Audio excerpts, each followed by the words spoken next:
Hi hello welcome to news eight Telugu channel. This is Paritala Murthy. ముందుగా నా ఈ రివ్యూస్ ఆదర్శన మీ అందరికీ పేరు పేరున కృతజ్ఞతలు తెలుపుకుంటున్నా. ఫస్ట్ ఆఫ్ ఆల్ అందరికీ ఒక క్లారిటీ ఇవ్వాలనుకుంటున్నా. ఏంటంటే నాకు ఆ రోజు ఆ పర్టిక్యులర్ సిచ్యువేషన్లో ఎవరు బాగా ఆడితే ఎవరు బాగా ఆడారు అనిపిస్తే వాళ్ళని పొగుడుతాం, వాళ్ళ వైపు మాట్లాడతాం. అందులో డౌటే లేదు. మీరు ఏమన్నా అనుకోండి, నా పర్సెప్షన్ నచ్చింది ఏదైనా ఉంటే, నాకు అనిపించింది ఏదైనా ఉంటే డెఫినెట్గా మాట్లాడతాం. దాని మీద మీకేమైనా మీ ఒపీనియన్స్ ఉంటే మీకేమనిపించింది అనేది కామెంట్ బాక్స్లో కామెంట్ చేయండి. సో ఒక డిబేట్ లాగా కూడా పెట్టుకుందాం. మనకు కావాలంటే ఎవ్రీ సండే లైవ్లో కూడా మాట్లాడుకుంటున్నాం. సో అది పక్కన పెడితే, సో పవన్ కళ్యాణ్, సుమన్ వీళ్ళిద్దరి మధ్యలో ఎవరు రైట్, అలాగే శ్రీజ వర్సెస్ భరణి గెలిచింది ఎవరు, దీని మీద అనాలిసిస్ చేద్దాం. సో రివ్యూ వీళ్ళు వచ్చారు, వాళ్ళు వచ్చారు, ఇది మాట్లాడారు, వీళ్ళు ఇటు మాట్లాడారు, అటు మాట్లాడారు కాదు. మనం ఓన్లీ అనాలిసిస్ చేసుకుంటాం. ఇక్కడ మెయిన్ ఏంటంటే వీళ్ళిద్దరు సంచాలకుగా ఫెయిల్ అయ్యారు. పవన్ అండ్ సుమన్ ఏకాభిప్రాయం లేదు. ఎందుకు లేదంటే సుమన్ ఇటు సపోర్టు, కళ్యాణ్ శ్రీజకి సపోర్టు ముందే చెప్పేసిండు. భరణి అడిగితే ఏం చెప్పాడు, నేను చేయనన్నా అని నవ్వుతావేంటారు. నేను సపోర్ట్ అడుగుతుంటే అంటే నేను చేయను, నేను శ్రీజకి సపోర్ట్ చేస్తాను అడిగా చాలా క్లియర్గా. సో ఇట్స్ క్లిస్టర్ క్లియర్ ఏంటంటే, కానీ నాకు ఒక అబ్జెక్షన్ ఉంది. ఏంటంటే దీన్ని కామెడీ చేశారు తర్వాత తెల్లారి. అది నాకు నచ్చలా. అంత కష్టపడి టాస్క్ ఆడి అది చేసి ఇది చేసి దాన్ని ఒక ఫన్లా క్రియేట్ చేసి నవ్వుకుంటా జోకులు వేసుకుంటా డిమోను, రీతు, ఇమానియల్ కూడా ఆఖరికి సుమన్ని దాన్ని ఏమంటారు మాట్లాడుతూ అంటే ఇమిటేట్ చేస్తూ, అది నాకు కొంచెం నచ్చలేదు. ఎందుకంటే అది చాలా టఫెస్ట్ డెసిషన్ ఎవరికైనా కూడా. ఎందుకంటే అటు కొంచెం ఉంది, టవర్ పెద్దగా ఉంది, ఇటు ఒకటే ఉంది స్క్వేర్లో, అది కూడా బయటకు ఉంది ఒకటి, 90% ఉంది అనేది వాదన మన సుమంది. ఓకే, మనం పాయింట్ టు పాయింట్ మాట్లాడుకుందాం. నాకైతే ఒక విషయంలో చిరాకేసింది, అది కూడా చెప్తాను మీకు ఎక్కడ చిరాకేసింది అనేది. సో పాయింట్ టు పాయింట్ ఏంటంటే, ఫస్ట్ భరణికి శ్రీజకి ఓటింగ్ పెట్టారు. సపోర్టింగ్ తీసుకోవాలి, ఎవరో ఒకళ్ళని సపోర్ట్ తీసుకోమన్నారు. సో మీకు ఓటు ఎలా వేయాలని చాలామంది అడుగుతున్నారు. ఓటు ఎలా వేయాలన్న ప్రీవియస్ వీడియోలు చెప్పి చూడండి. వాళ్ళకి కనబడట్లేదు పాపం. ఫ్యాన్ జోన్ అనేది పాపప్ ఉంటుంది, వేసుకోండి. అయితే వాళ్ళు సపోర్టింగ్కి మాట్లాడుకుంటున్నారు, ఎవరు సపోర్ట్ చేయాలి ఏంటి అనేది. గౌరవ్ ఒక చోట ఓవర్ కాన్ఫిడెన్స్ అన్నారు. ఓవర్ కాన్ఫిడెన్స్ అని చెప్పాను, అయినా కూడా వినలేదు. సో దాన్ని డిబేట్ చేసుకున్నాడు. సో నేను ఖచ్చితంగా నీ తరఫే ఆడుతాను శ్రీజ అని శ్రీజ వైపు తిరిగాడు. సరే, ఆయనకి ఏమో ఆయన ఇష్టం, ఆడుకుంటాడు, ఓకే. ఇక్కడ శ్రీజ చూడండి, గౌరవ్ కావాలి, ఇమాన్యుయల్ని అడుగుతుంది, నిఖిల్ని అడుగుతుంది. సరే నిఖిల్ అంటే ఇటు సైడ్ వచ్చాడు, Bharani side, okay. So Pavan Demon సమస్య లేదు, శ్రీజకే సపోర్ట్. ఎందుకంటే రాగానే పెద్ద పెంట పెట్టేసింది కాబట్టి, అమ్మో శ్రీజ చాలా పాయింట్లు అడుగుతుంది, శ్రీజ ఉంటే మనకి మంచి సపోర్ట్, వాయిస్ ఇచ్చి పడేస్తుంది ఎవరికైనా. అది సరే. ఇంకొక విషయం చెప్తా ఇక్కడ ఏంటంటే, ఇమాన్యుయల్ డబుల్ గేమ్ చూడండి. మామూలు డబుల్ గేమ్ కాదు. మెజారిటీ అక్కడ ఉంది కదబ్బా, నేను అటే ఉంటా అంటే, మెజారిటీ ఎటు ఉంటే అటు వెళ్ళిపోతావా? ఒపీనియన్ లేదా? శ్రీజ రావాలా, భరణి రావాలా అంటే కాల్ తీసుకోవా? ఎలాగో భరణికి నువ్వు సేఫ్ ఆడావు, నువ్వు తీసుకోలేకపోయావు, రాముని సేవ్ చేసావు, భరణికి ఇవ్వలేదు, ఈ మాట చెప్పొచ్చు కదా. అందుకే నేను ఇప్పుడు భరణికి సపోర్ట్ చేస్తున్నా అంటే ఏముంటుంది? శ్రీజ ఏమంటుంది? వ్యాలిడ్ రీజనే కదా. ఇమాన్యుయల్కి నిజంగా బుర్ర ఎక్కడ ఉంటుందో తెలీదు. లేదు నేను అటే చేస్తా, సపోర్ట్ చేస్తా, మెజారిటీ అట్టుంది, ఇటు కన్విన్స్ ఎందుకు చేస్తాడు? వచ్చి అక్కడ శ్రీజ వచ్చి కన్విన్స్ చేస్తుంది, అది కాదు, నా తెరుపాడు, నా వేపాడు, అవసరమే లేదు, నీకు గౌరవం ఆడుతా అన్నాడు, డిమాండ్ ఉన్నాడు, ఇంక మూడో పర్సన్ ఎందుకు? సరే పోనీ వేరే ఏదైనా టాస్క్ పెడతారేమో, ముగ్గురు కావాలేమో అనుకోవచ్చు. సరే ఇమాన్యుయల్ని అడిగింది అనుకుందాం. ఇమాన్యుయల్ వెరీ క్లియర్గా ఇది చెప్పొచ్చు కదా, మొన్న నా దగ్గర పవర్ అస్త్రం ఉంది, రాము భరణి ఉన్నారు, నేను సేవ్ చేయలేకపోయా, భరణి అన్న వెళ్ళిపోయాడు భరణి, సో ఇప్పుడు నేను లోపల తెచ్చుకుంటాను, ఛాన్స్ వచ్చింది, భరణికి సపోర్ట్ చేస్తున్నా, క్లియర్, సూపర్, నీకు యాడ్సప్ చెప్పేవాళ్ళం. ఇదే నా అబ్జెక్షన్, ఇందాక చెప్తాను కదా.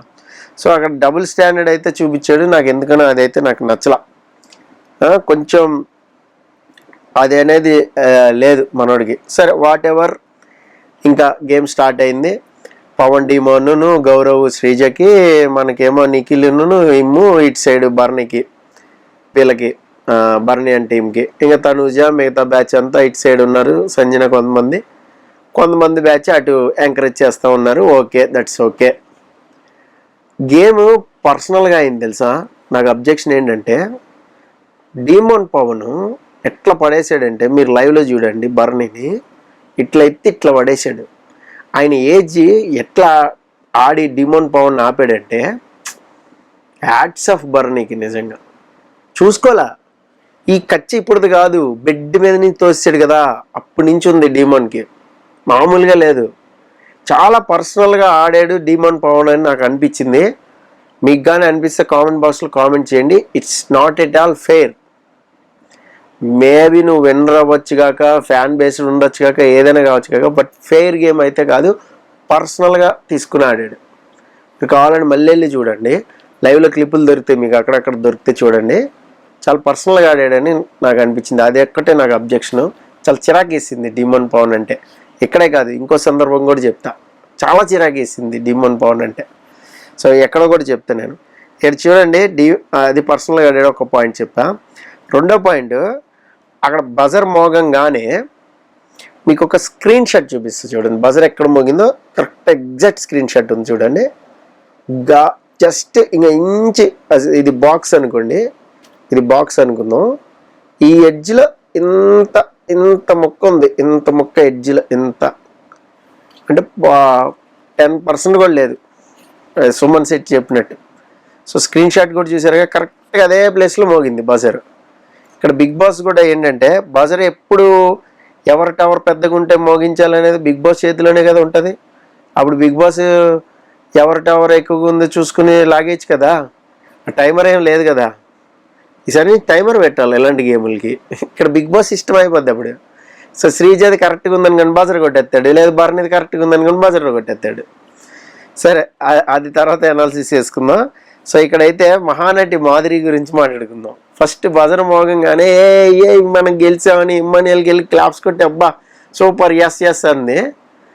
తీరా ఈ సంచాలకులు ఫెయిల్ అయ్యారు, వేరే సంచాలకులు చేసుకోండి అంటే బర్నీ ఏమనుకున్నాడు, మాధురి మన సైడే ఉంది కావాలనుకుని ఓకే మాధురి అయితే అన్నాడు. శ్రీజ అయితే మాధురి అయితే నాకు ఓకే, ఎందుకంటే డెసిషన్ బ్యాట్ తీసుకుంటే వేసేయచ్చు కదా, 2 విధాల పనికి వస్తుంది, ఇటు కత్తి పొదినే ఇటు కత్తి పొదినే అన్నట్టు చెప్పింది శ్రీజ. అమ్మ మామూలు బ్రెయిన్ కాదు. సో మాధురి వచ్చి ఏం చేసింది, ఇంకా ఫస్ట్ అక్కడ క్లాప్స్ కొట్టింది మహానటి. ఆ తర్వాత టవర్ అన్నారు కాబట్టి బిగ్ బాస్ మేబీ అది సరే, శ్రీజ నా దృష్టిలో శ్రీజ గెలిచినట్టే బిగ్ బాస్ అని చెప్పేసింది. సో ఇక్కడ ఇద్దరికి ఏకాభిప్రాయం రాలేదు. సో శ్రీజ వాదన ఎలా ఉంటుందంటే, బజర్ మోగంగానే చూడండి అందరూ వాళ్ళు కేరిందలు కొడుతుంటే మీది కూడా లేదు సర్కిల్లో. అసలు ఎంతసేపు ఫైట్ చేసిందంటే, ఈవెన్ కళ్యాణ్, డిమోను, రీతు అందరూ వచ్చి మాట్లాడుతుంటే, ఈ కళ్యాణ్ మేం కదా డెసిషన్ తీసుకోవాలి, నువ్వెందుకు మధ్యలో దూరుతున్నావు అని కళ్యాణ్ అంటాం. ఇక్కడ కళ్యాణ్ పక్క శ్రీజ వైపు ఉన్నాడు, డౌటే లేదు. పక్క సుమన్ బర్ని వైపే ఉన్నాడు. సో ఇక్కడ ఏంటంటే, రద్దు చేస్తున్నాం అంటే రద్దు చేయడానికి వీళ్ళే డెసిషన్ చెప్పన్నారు. డెసిషన్ చెప్పడం అనేది చాలా కష్టమైన పద్ధతి అక్కడ. ఎందుకంటే ఇక్కడ టవర్ ప్రకారం ఎక్కుతుంది. ఒకటి కన్సిడర్ చేస్తే టవర్ని చేయాలి, లేదు కన్సిడర్ చేస్తే సర్కిల్ స్క్వేర్ని చేయాలి. ఓకే, ఈ 2 చేయాలి. కళ్యాణ్ కరెక్ట్గా చెప్పాడు అక్కడ. ఒకటి ఏంటంటే, ఒకటి ఇది రూల్ పాటించాలి, ఈ రూల్ ఇద్దరు పాటించలేదు కాబట్టి నేను టవర్కి వెళ్ళిపోతున్నా అన్నాడు. ఆ డెసిషన్కి ఏమీ క్లారిటీగానే ఉంది. ఒకటైనా పాటించాలి, లేదా రెండోదైనా చూసుకోవాలి. సో ఇక్కడ ఒకటి ఇద్దరు తప్పారు కాబట్టి టవర్కి వెళ్ళడం అనేది ఓకే, ఆ డెసిషన్ ఫెయిర్ డెసిషనే, నేనేమి తప్పు అనట్లా. కానీ తీసుకోవడం చాలా కష్టం. అది అక్కడ సుమన్ కన్విన్స్ చేయడం అనేది చాలా కష్టమైపోయింది వీళ్ళకి. ఒప్పుకోలే సుమన్. ఒక్క మాట అన్నాడు సుమన్, నాకు బాగా నచ్చింది. ఏంటంటే, ఇప్పుడు నీకు ఒక ప్లేస్ ఇచ్చారు, స్థలం ఇచ్చారు, నువ్వు ఆ స్థలంలో కడతావా ఏదైనా బిల్డింగ్, పక్కన ఎడ్జ్లోకి వెళ్ళిపోయి కడతావా అని అడిగాడు. బా సూపర్ లాజిక్ సుమన్ బై అనిపించింది నాకు. నిజంగానే మంచి లాజిక్ అది. అంటే అతని పాయింట్ ఆఫ్ వ్యూలో అది మంచి లాజిక్, డౌటే లేదు. కానీ యాజ్ ఎ సంచాలకుగా డెసిషన్ తీసుకోవాలి, మనం ఏదైనా చెప్పాలి అంటే ఏదర్ ఆ స్క్వేర్నైనా పరిగణలోకి తీసుకోవాలి నెంబర్ 1, లేదా టవర్ని తీసుకోవాలి. స్క్వేర్ని తీసుకోలేదు కాబట్టి టవర్ని తీసుకున్నారు కాబట్టి డెసిషన్ ఈజ్ ఫెయిర్. ఓకే, అంటే నాకు అనిపించింది చెప్పా.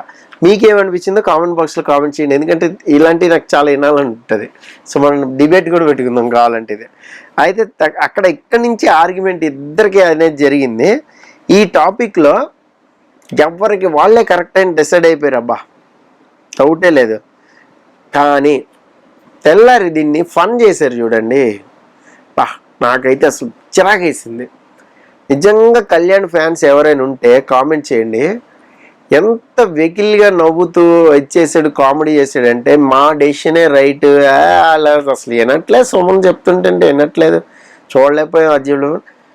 అది అన్నెసెసరీ కామెడీ చేశారు దాన్ని. అది వాళ్ళు రీఎంట్రీ అనేది ఒకటి చావురేవో తేల్చుకునేలాగా పాపం వాళ్ళు రీఎంట్రీకి పోరాడుతున్నారు. సరే మీరు సపోర్ట్ చేశారు, బాగా ఆడారు, ఓకే, కానీ దాన్ని కామెడీ చేయొద్దు కదా. సో అదొకటి ఈ టాస్క్ది అయిపోయింది.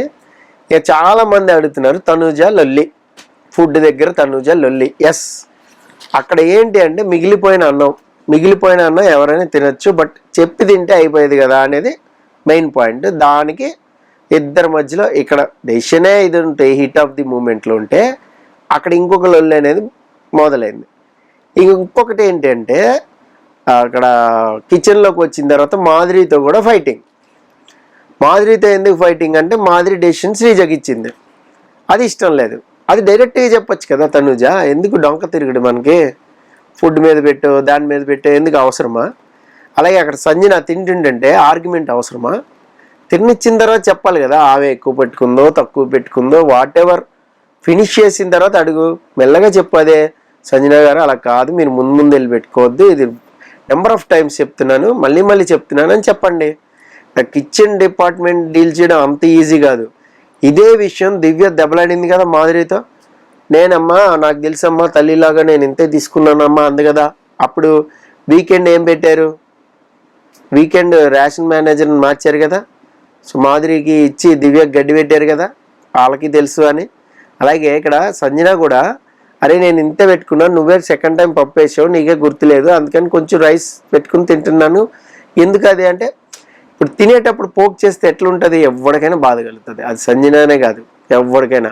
కెప్టెన్ ఇమ్మాన్యుయల్ ఉన్నాడు అక్కడ, తనుజ నువ్వు వెళ్ళిపో నేను చెప్తాను కెప్టెన్ కదా అంటే అయిపోద్ది కదా. అక్కడ కెప్టెన్లా చూడట్లా, కిచెన్లో నాది రెస్పాన్సిబిలిటీ, నన్ను అడుగుతారు అందరూ, కెప్టెన్ ఎందుకు అడుగుతారట.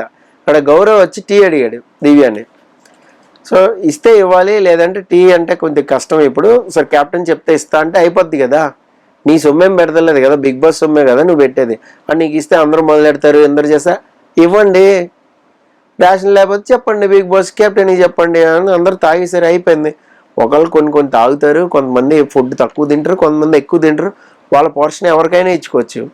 మరి పొద్దున్న తనుజ చేసింది అదేగా పెట్టి, ఏం చేసింది, ఇక టీ ఇస్తుంటే అందరికీ మళ్ళీ లొల్లు అవుతుంది, మళ్ళీ గౌరవ్ వచ్చి ఏమన్నా అంటాడు, లేదంటే వేరే వాళ్ళు వచ్చి ఏమన్నా అంటారని అక్కడ ఏం చేసింది, బాబు సుమన్ ఇదిగో నీ టీ నువ్వు తీసుకో, నువ్వు రీతికి ఇచ్చుకో, ఎవరికైనా ఇచ్చుకో, నాకు సంబంధం లేదు అంది. ఆ రీతి వెళ్ళి అల్లి కూర్చుంది. అది అసలు నాన్ సెన్స్ ఆఫ్ ఇండియా ఏంటో చెప్పనా, వీళ్ళిద్దరి మధ్య గొడవ, పవన్ అండ్ రీతు మధ్య. దానికోసం నేను సపరేట్ ఎపిసోడ్ చేశాను, ఎపిసోడ్ అంటే అదే సపరేట్ అనాలిసిస్ చేశాను వీడియో, అది కూడా చూడండి. నాకైతే నిజంగా మాధురి చెప్పింది నిజం అనిపించింది. అదేంటనేది నెక్స్ట్ వీడియో వస్తుంది చూడండి, 1 అవర్ గ్యాప్లోనే వచ్చేస్తుంది చూడండి. సో మీకు ఈ పర్టికులర్ సిచ్యువేషన్ అనేది ఎలా అనిపించింది ఏంటనేది కామెంట్ బాక్స్లో మస్ట్గా కామెంట్ చేయండి. This is Paritala Murthy signing off, by.